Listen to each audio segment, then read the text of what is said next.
Haleluya bazalwane.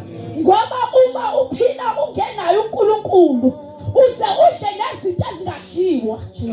Ngamphila isinomi kanjani? Amen. Haleluya bazalwane. Kodwa kwafika uJesu empilweni yami.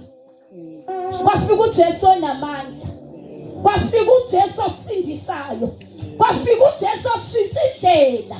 Alibonga igama lenkosi.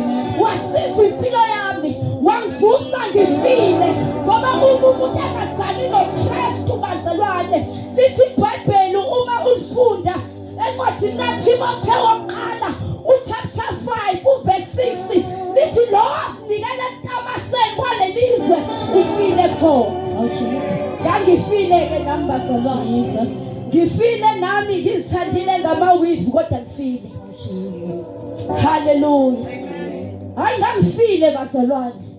Ngifile ngihamba ngifile ngoba la iBhayibheli lalikhuluma ngokufa komphefumulo. Wakhamba isidudu. Kodwa wafika uJesu onamandla. Ngisingadlangada yaphezulu. Jesus. Haleluya. Nasekhaya basebehlulekile. Kodwa wafika uJesu. Haleluya. Wangifundisa impilo yevangeli ukuthi masesikholwa siqhubi. Haleluya. Ngoba masesikholwa bazalwane kudingeka senze into eyodwa. Kodwa wafika uJesu empilweni yami wangifundisa ukukholwa. Wangihlukanisa nezono.